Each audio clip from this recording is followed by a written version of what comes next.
স্ত্রীর জান্নাত তার স্বামীর মাধ্যমে। বাবা মার মাধ্যমে যদি মৃত্যুবরণ করে বাবা মার কাছে থাকা অবস্থায়, আমাদের সমাজে অনেক নারী দেওয়া হয়েছে, এই কোরআনের আয়াত ধরে তারা বসে আছেন, বলে কোথায় স্বামীর মাধ্যমে কোথায় জান্নাত, কই তো কোরআনের তো কোনো আয়াত নাই। তাদেরকে বলা দরকার, বুখারী বর্ণনা হাদিস জানিয়ে দিয়েছেন, কোন নারী যদি 4টা কাজ করে জান্নাতের 8টা দরজা, যে দরজা দিয়ে চাইবে ওই নারী যে কোনো দরজা দিয়ে সে প্রবেশ করতে পারবে। বলে সুবহানাল্লাহ। জান্নাতের 8টা দরজা, মানে জান্নাত 8টা জান্নাত, যে জান্নাতে চাইবে ওই জান্নাতে সে প্রবেশ করতে পারবে। যে নারী 4টা কাজ করবে, কয়টা কাজ করবে? কথা বলেন না কেন? 4টা কাজ করবে। কি আমার কথা বুঝতেছেন না? তোর কথা জবাব দিয়ে, আমি হলাম বক্তা, আপনারা হলেন কি শ্রোতা। আমার কথা যদি জবাব না দেন, তা বক্তার মধ্যে শ্রোতা যদি আন্ডারস্ট্যান্ডিং না হয়, আমি বুঝবো যে আমার কথা আপনারা বুঝতেছেন না। হয়তো আমি অন্য ভাষায় কথা বলি, অথবা স্পিকারের প্রোগ্রাম হতে পারে, প্রোগ্রাম থাকতেও পারে। কি আমার কথা কি আপনারা বুঝতেছেন? ক্লিয়ার শুনতে পাচ্ছেন তো? কথা জবাব দিয়ে, যদি জবাব না দেন তাহলে আমার কাছে আমি কি ফিল করবো যে কি আলোচনা করি, এরা বুঝতেছে না, শুনতে পাচ্ছে না, কি কথা বলি। আর শুনতে যদি না পারেন, বুঝতেও যদি না পারেন, আমাদের এই আলোচনার মধ্যে না হলেও আলোচনার পরে বলবেন হুজুর এটা আপনার মধ্যে ত্রুটি রয়েছে, কারণ আমি তো বুঝতেছি না আমার কোথায় ত্রুটি। আমি তো চেষ্টা করবো ত্রুটি মুক্ত অবস্থায় আলোচনা করবো। যাই হোক, 4টা কাজ যদি কোনো নারী করে, প্রথম হলো সালাত আদায় করতে হবে ওই নারী। দ্বিতীয়ত হলো তার সিয়াম পালন করতে হবে। তৃতীয় হলো স্বামীর আদেশ পালন করতে হবে। চতুর্থ হলো সতীত্ব রক্ষা করতে হবে। এই 4টা কাজ নামাজ রোজা সবভাবে আমরা বুঝি। নামাজ রোজা, স্বামীর আদেশ পালন আর সতীত্ব রক্ষা, এই 4টার মধ্যে 2টা হলো স্বামীর জন্য। সতীত্ব রক্ষা কার জন্য বলেন? সতীত্ব রক্ষা কার জন্য? স্বামীর জন্য সতীত্ব রক্ষা করবে। ওইদিকে যদি যাই, অনেক সময় কোনো ওইদিকে যাবো না। এখন নারীরা সতীত্ব রক্ষা কার জন্য করে? অনেক থেকে গরিবই দেখা যায় ভেজাল, হায়রে ভেজাল। স্বামী যতক্ষণ থাকে সে বাদক থাকে, সে পর্দার সাথে থাকে। যখনই স্বামী ঘর থেকে বেরিয়ে যায় তখনই দেখা যায় ওই নারী কি পরিমাণ পর্দা করে ঘরের ভিতরে এবং ঘরের বাহিরে। 4টা কাজের মধ্যে 2টাই হলো স্বামীর জন্য। এই 4টা কাজের কোনটা কাজই বাদ দেওয়া যাবে না স্ত্রীর জন্য। কোন নারী যদি এই 4টা কাজের একটা কাজও যদি বাদ দেয়, কঠিন কালেও সে জান্নাতে প্রবেশ করতে পারবে না। জান্নাতে বাধা কোথা আছে? জান্নাতে গন্ধ সে পাবে না। এই জন্য সবাই দেখা যায় অনেক স্ত্রী রয়েছে স্বামী বাবা মায়ের খেদমত করে না, অথচ তার গর্ভধারী বাবা মায়ের খেদমতের জন্য উন্মাদ হয়ে যায়। আছে কিনা বলেন? পাগল তারা থাকে তার নিজের বাবা মায়ের খেদমত করার জন্য, অথচ শ্বশুর শাশুড়ি কতটা সংসারে কষ্ট করে, ওই শ্বশুর শাশুড়িকে কতটা অবহেলা করে। অনেক সমাজে দেখা যায়, দেখলেই মনে হয় এরা জান্নাতে যাওয়ার কখনো তাদের আশা নাই। পুরুষদের জন্য জান্নাতে যাওয়ার রাস্তার 4টা আল্লাহ হাদিস জানিয়ে দিয়েছেন। নামাজ, রোজা আর হলো বাবা মায়ের আদেশ। এই 4টা কাজ, নামাজ এবং রোজা, বাবা মায়ের আদেশ পালন করতে হবে। আল্লাহ হাদিসে বলেছেন জান্নাতে 2টা দরজা রয়েছে। একটা দরজা হলো তোমার বাবা, আর একটা দরজার নাম হলো তোমার মা। তুমি যদি চাও তুমি জান্নাতের দরজা ঠিক রাখবে, আর যদি তুমি জান্নাতে না যেতে চাও তাহলে তুমি জান্নাতে দরজাকে তুমি উপেক্ষা করবে। এর মানে আল্লাহর হাবিব সাল্লাল্লাহু আলাইহি ওয়াসাল্লাম বুঝিয়ে দিয়েছেন জান্নাতে যেতে হলে বাবা মার আদেশ ছাড়া কখনোই জান্নাতে যাওয়া সম্ভব নয়। আল্লাহর যে বিধান, আল্লাহর যে হুকুম রয়েছে তার মধ্যে সালাত এবং সিয়াম মানে নামাজ রোজা, এটা হলো আল্লাহর সাথে বান্দার সম্পৃক্ততা, এটা 100% করতেই হবে। এসে আল্লাহর হাবিব সাল্লাল্লাহু আলাইহি ওয়াসাল্লাম 2টো জিনিস যুক্ত করেছেন। আল্লাহ সুবহানাহু ওয়া তাআলা জানিয়ে দিয়েছেন এই নামাজ রোজার সাথে কেউ যদি বাবা মায়ের আদেশ পালন করে তাহলে সে নির্দ্বিধায় জান্নাতে প্রবেশ করতে পারবে। বলেন সুবহানাল্লাহ। কয়টা কাজ? 4টা কাজ। আমরা অনেকেই নামাজ রোজা করি, ঘরে গিয়ে দেখা যায় বাবা মায়ের সাথে কি ধরনের আচরণ করে, বাবা মায়ের কথা তো অবাধ্য হয়, এমন ভাবে অবাধ্য হয়, বাবা যদি বলে, মা যদি বলে বাবা আমার জন্য ঔষধ আনবা, মা যদি বলে আমার জন্য এক চল্লি পান নিয়ে আসবা, অথচ বাজারে গেলে দেখা যায় বাবা মা যেটা বলেছে সেটা সম্পূর্ণ রূপে ভুলে যায়, বেমানুষ ভুলে যায়। আর বউ পরমা স্ত্রী, পরমা সুন্দরী বউ যখন বলে আমার জন্য 1 কেজি ফল নিয়ে আসবে, কিন্তু স্ত্রী যেটা বলে সেটা কিন্তু তার মনে থাকে, কিন্তু দুঃখের বিষয়, আত্মহত্যা পরিত্যাগের বিষয়, বাবা মা যেটা বলে সেটা সে বেমানুষ ভুলে যায়। কি এরকম আছে না? আমাদের খেয়াল রাখতে হবে। এজন্য আল্লাহ রাব্বুল আলামিন বলেছেন, আমার ছাড়া তোমরা কারো ইবাদত করতে পারবে না, আমার আদেশ ছাড়া কারোই আদেশ তোমরা মানতে পারবে না। আমার ছাড়া তোমরা যদি কারো ইবাদত করো, কারো যদি আদেশ পালন করো, সে হলো তোমার বাবা মা। ইল্লা ইয়াহু বিল ওয়ালিদাইনি ইহসানা, তুমি তোমার বাবার দোয়ার প্রতি তোমরা ইহসান করবে। ইহসান কি এটা বলতে গেলে অনেক সময় প্রয়োজন। এরপরে আল্লাহ দাবি দিয়ে দিচ্ছেন এখানটা কি জিনিস, ইম্মা ইয়াবলুগান্না ইনদাকাল কিবরা আহাদুহুমা আও কিলাহুমা ফালা তাকুল লাহুমা উফ। ইম্মা ইয়াবলুগান্না, ইন্না যখন ইয়াবলুগান্না যখন পৌঁছাবে, মানে বলা হয়েছে ইন্দাকাল কিবারা, ইন্দাকা মানে নিকটে, কিবারা মানে বৃদ্ধ অবস্থায়। বলা হচ্ছে মহানবুল আলামিন জানিয়ে দিয়েছেন তোমার বাবা মা যখন বৃদ্ধ অবস্থায় উপনীত হবে, বৃদ্ধ অবস্থা যখন তোমার বাবা মা চলে যাবে, আদুমা এখানে বলা হয়েছে আদুমা মানে একজন, আদুমা অথবা দুইজন। আল্লাহ বলছেন একজন অথবা উভয়জন যখন তোমার বাবা মা বৃদ্ধ অবস্থায় উপনীত হয়, আল্লাহ বলেন ফালা তাকুল লাহুমা, আল্লাহ বলছেন যখন তোমার বাবা মা বৃদ্ধ অবস্থায় উপনীত হয় তাদের সাথে তোমরা ও শব্দটা পর্যন্ত ব্যবহার করো না। কার আদেশ বলেন? কার আদেশ বলেন? মহানবুল আলামিনের আদেশ। তোমার বাবা মা একজন অথবা উভয়, একজন অথবা দুজন যখন বৃদ্ধ অবস্থায় উপনীত হয় তখন তোমরা তাদের সাথে উপশব্দটা পর্যন্ত ব্যবহার করো না। আল্লাহ বলছে ফালা তাকুল্লাহ, মানে ফালা তাকুল তোমরা বলো না, তোমরা ব্যবহার করো না। উফ মানে উফ শব্দটা পর্যন্ত তোমরা ব্যবহার করো না। কিন্তু অত্যন্ত দুঃখের বিষয়, এই জানার পরেও, এই বয়স জানার পরেও, এই বয়স শোনার পরেও অনেক সে সন্তান রয়েছে বাবা মার শব্দের সাথে বহু শব্দ না, এমন শব্দ ব্যবহার করে বাবা মার কলিজাটা ফিরে খান খান হয়ে যায়। বলেন ঠিক কিনা? জান্নাতে কিভাবে যাওয়ার আশা করবো? আল্লাহ বলছেন জান্নাতে যাওয়ার রাস্তা 4টা রাস্তার মধ্যে তো 2টো রাস্তা হলো তোমার বাবা মা। আমি নামাজ খুবই ভালোভাবে করলাম, হজ বছরে হজ করি, কোনো বছরে আমি উমরা আমি ছাড়ি না, কিন্তু আমি বাবা মায়ের সাথে ভালো ব্যবহার করি না। ওই হজ উমরা এবং 5 ওয়াক্ত নামাজ কোনো কাজে আসবে না। কি কাজে আসবে বলেন? আপনি অনেক সুন্দর একটা বিল্ডিং নির্মাণ করলেন, কিন্তু আপনি ছাদ দিলেন না, উপরে টিন দিলেন না, বলেন ওই ঘরে কি আপনি কখনই বসবাস করতে পারবেন? কখনই আপনি বসবাস করতে পারবেন না। আপনি 4টা কাজে আপনার পরিপূর্ণভাবে আপনার তামিল করতে হবে, কিন্তু 4টা কাজের কোনো কাজ যদি আপনি বাদ দেন তাহলে আপনি বুঝতে হবে আপনি কখনই জান্নাত পাবেন না। এরপরে আল্লাহ বলেন ওয়ালা তানহারহুমা ওয়া কুল লাহুমা কাওলান কারীমা। আল্লাহু আকবার। আল্লাহ বলেন ওয়ালা তানহারহুমা, আল্লাহ কত সুন্দর বুঝিয়ে দিচ্ছেন তোমার যে বাবা মা রয়েছে, উভয় বাবা মা রয়েছে, একজন নয়। অনেকে দেখা যায় বাবার সাথে ভালো ব্যবহার করে, মায়ের সাথে ভালো ব্যবহার করে না। আবার অনেককে দেখা যায় মায়ের সাথে ভালো ব্যবহার করে, বাবার সাথে ভালো ব্যবহার করে না, থেকে নাই।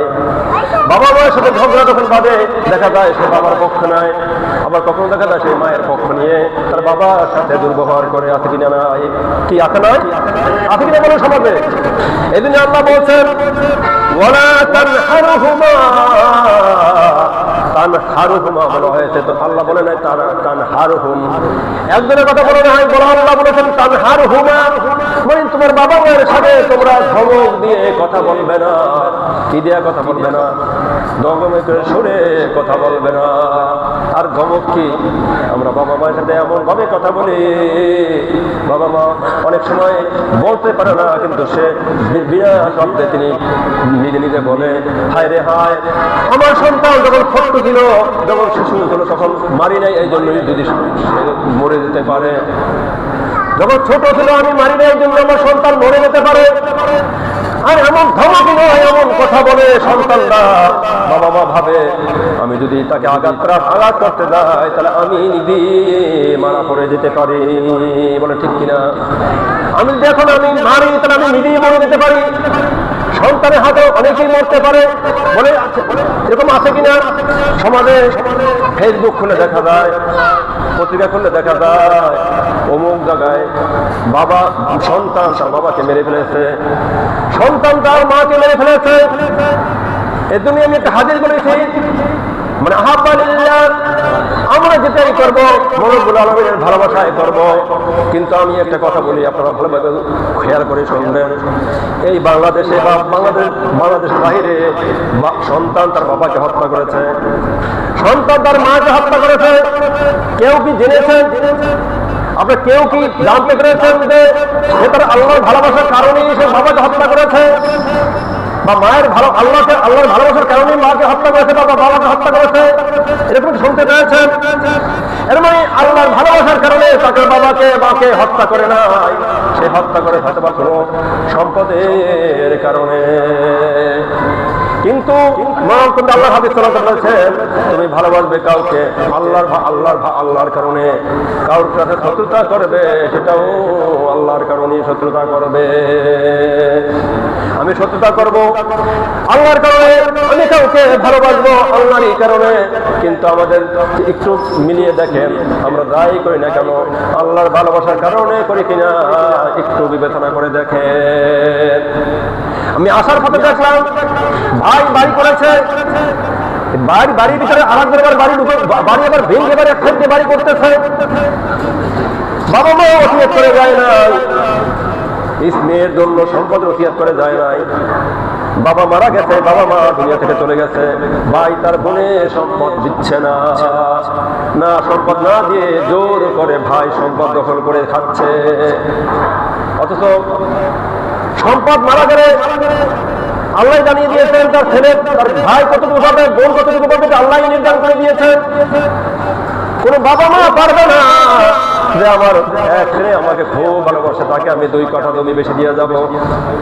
আর এক সন্তান আমাকে ভালোবাসে না, আমাকে দেখাশোনা করে না, আমার সাথে অবাধ্য, আমার অবাধ্য, আমার সাথে সে ভালো আচরণ করে না, আমি ওকে 2 কাঠা জমি কম দেবো। এইভাবে এইরকম যদি কোনো বাবা মা করে, কিয়ামতের মাঠে ওই বাবা মা জালিম হয়ে উঠবে। বলেন সুবহানাল্লাহ। সে অত্যন্ত জালিম হয়ে উঠবে। এটা বাবা মার এখতিয়ার নাই। বাবার সম্পদ প্রতিটি সন্তান পাবে, এটা আল্লাহ নির্ধারণ করে দিয়েছেন। তা তুমি কে? তুমি তোমার বোনের সম্পদ তুমি হরণ করো, এটা আল্লাহ নির্ধারণ করে দিয়েছে। তুমি তোমার বাবার সম্পদ তুমি পাওয়ার করো, তুমি বোনের সম্পদ দিচ্ছ না। তুমি বোনের সম্পদ না দিয়েও তুমি যে খাচ্ছ, আমি তার নাম বলবো না, বোনের সম্পদ না দিয়ে সে বছরে বছর খেয়ে চলেছে। অথচ আমি খবর নিয়েছি, সন্তান একদিকে মেয়ে একদিকে যায়, স্ত্রী একদিকে যায়, তার খবর নাই। তাকে সে এক কাপ চা খেলে ওরা দোকানে খায় না কষ্টের কারণে, তার ঋণের পর ঋণ পড়ে আছে। অথচ দেখা যায় বিঘার পরে বিঘা তার বোনের জমি হরণ করছে, কই সে তো কোনোভাবেই শান্তিতে নাই। কারণ সবসময় মনে রাখবেন, কাউকে কষ্ট দিয়ে কারো সম্পদ হরণ করে আপনি কোনোদিনই শান্তিতে থাকতে পারবেন না। যাই হোক, ওইদিকে আমরা শোনা যাবো না। আল্লাহ বলেছেন ওয়াকুল্লাহুমা কাওলান কারীমা। আল্লাহ বলেন তোমার বাবা মাদের ধমক তো দিবি না, প্রশ্নই ওঠে ধমকের। অকুল তুমি বলো তোমার বাবা মায়ের সাথে, লাহুমা মানে উভয়ের সাথে বলো কওলান কারীমা, তুমি তোমার বাবা মায়ের সাথে সুন্দর সুন্দর কথা বলো, এমন এমন কথা বলো তোমার কথা শুনলে যেন তোমার বাবা মায়ের অন্তর খুশি হয়ে যায়। বলে সুবহানাল্লাহ। স্ত্রী ও স্বামীর সাথে এমন কথা বলতে হবে স্বামীর সাথে স্বামীর জন্য অন্তর খুশি হয়ে যায়। হায় রে হায়, বাংলাদেশের বিভিন্ন প্রান্তে গেলে দেখা যায় স্ত্রীরা স্বামীর সাথে কি রকম ব্যবহার করে, দুর্ব্যবহার তো করি। আরে সামনে একটু রাতে সময় নেওয়ার জন্য কতটা শ্রম দেয় স্ত্রীর জন্য। বাবা মাকে অবাধ্য, বাবা মাকে কষ্ট দেয়, তারপর বাবা মা কখনোই সন্তানকে দূরে ঠেলে দেয় না। তারপর সন্তানকে না খায় কখনোই রাখে না। কিন্তু দেখবে স্ত্রী দুইটা কথা বলতে বা তিনটা কথা বলছে, তিনটা জিনিস আনতে বলছে বা চারটা জিনিস আনতে বলছে, তার মধ্যে একটা জিনিস মানেন, দেখবেন সে আপনার বিছানা থেকে আলাদা হয়ে যায়। বলেন ঠিক কিনা? অথচ স্বামীর খুশির মাধ্যমে স্ত্রীদের জান্নাত। স্ত্রীরা মসজিদে আসে না, স্ত্রীরা মোটে তেমন শোনে না, তাই তারা দ্বারা ওয়াজ শুনছেন, এই ওয়াজ তার স্ত্রীদের কাছে গিয়া বলবেন। তাদের তো কোনো সুযোগ হয় না, তার মাহফিল হলো বয়ান হলো, দেখবেন তাদেরকে পাওয়া যায় না। যে কয়দিনই মাহফিলে আসে বয়ানে আসে পুরুষরা আসে, মহিলারা তেমন ভাবে আসে না। এই জন্য তাদেরকে এই সাপ্তাহিক যে জমা হয় এখানেও দেখা যায় সব পুরুষ, মহিলার হয়তো বা ঘরে থাকলেও তারা যদি মাইকে শব্দও দেয় তাদের কানে, তারা দেখবেন ওয়াজ নসিহত তারা নেয় না, তারা খেয়াল করে শোনে না। একজন নারীকে আমি বলতে গিয়েছি, আপনি জানেন আপনার স্বামী আপনার কাছে কত বড়, সে হলে আপনার জান্নাত।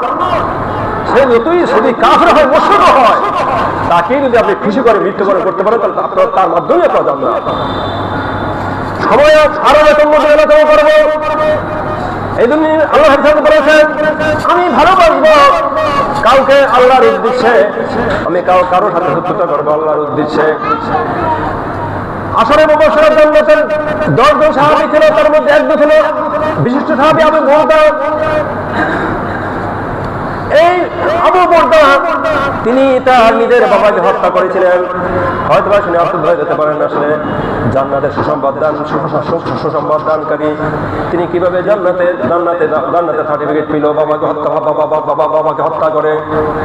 আবু বুরদা তার বাবা ছিল কাফের, কিন্তু আবু বুরদা ছিল একজন মুমিন ব্যক্তি। যখন এই যুদ্ধে অংশগ্রহণ করেছে, বড় ঘটনা আমি সংক্ষিপ্ত করে ফেলছি। আবু বুরদা তার বাবা এবং আবু বুরদা দুইজনে অংশগ্রহণ করেছেন। আবু বুরদা অংশগ্রহণ করেছেন আল্লাহর রাসূলের পক্ষে, আর আবু বুরদার বাবা তিনি যুদ্ধে অংশগ্রহণ করেছেন কাফেরদের পক্ষে। আবু বুরদার বাবা দুরকমের হাদিসে এসেছে। একভাবে এসেছে আবু বুরদা বাবা তিনি বারবার যুদ্ধে অংশগ্রহণ করার পরে আল্লাহর হাবিব সাল্লাল্লাহু আলাইহি ওয়াসাল্লামকে কতল করার জন্য আসতেছিল। আবু বুরদা দেখে কি অবস্থা, আল্লাহর হাবিব সাল্লাল্লাহু আলাইহি ওয়াসাল্লামকে বারবার হত্যা করার জন্য বাবা আসছে, কিন্তু ওই যুদ্ধের মাঠে আবু বুরদা তার বাবাকে বলে নাই, সেই বারবার ডাকছিল বাবা থেকে যেন দূরে থাকে, বাবাকে যেন কোনো আক্রমণ না করে।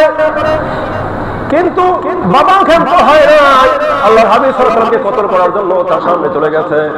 আবু বুরদা তখন দেখছে তার বাবা আল্লাহর হাবিব সাল্লাল্লাহু আলাইহি ওয়াসাল্লামকে হত্যা করে ফেলবে। ওই অবস্থা দেখে আবু বুরদা সাথে সাথে তার তরবারি বের করে তার বাবার কল্লা মাথা শরীর থেকে আলাদা করে দিয়েছেন। বলেন সুবহানাল্লাহ। আর এক বর্ণনায় এসেছে আবু বুরদা দেখছিলেন আবু বুরদা তার বাবার সাইড পেরিয়ে যাচ্ছেন, বাবার গায়ে যখন আঘাত না লাগে, আমার বাবা যদি কাফের হয় তবু আমার বাবা, আমার বাবার মাধ্যমে আমার জান্নাত। সে তার ছেলে কোনো বাবা ইবেন আমার বাবা আমার দ্বারা আঘাত না পায়। তিনি দূরে থেকে অবস্থান যুদ্ধ করতেছিলেন, কিন্তু বাবা ওইদিকে খেয়াল নেই। বাবার চিন্তা হলো আমার ছেলে হলো আমার বিরোধী, আমার বিরোধী আল্লাহ রাসূলের পক্ষে, আমি ওকে হত্যা করবো। তখন দেখা যাচ্ছে হত্যা করতে করতে আবু বুরদার সামনে চলে এসেছে, আবু বুরদা কি হত্যা করে ফেলবে। আবু বুরদা তখন নিজের জীবনকে বাঁচানোর জন্য বাবার দেহ থেকে কল্লাটা আলাদা করে দিয়েছে। যাই হোক, আমি আমার আলোচনা শেষ করবো। যাই হোক, বড় ঘটনা ওই দিকে যাচ্ছি আমি। এরপরে বলেছেন ওয়াখফিদ লাহুমা জানাহা যুল্লি মিনার রাহমা। কার আদেশ? আল্লাহর আদেশ। আল্লাহ বলেন সূরা বলেছে 24 নম্বর আয়াতে বলেন ওয়াখফিদ লাহুমা জানাহা যুল্লি মিনার রাহমা ওয়া কুর রাব্বিরহামহুমা কামা রাব্বায়ানি সগীরা।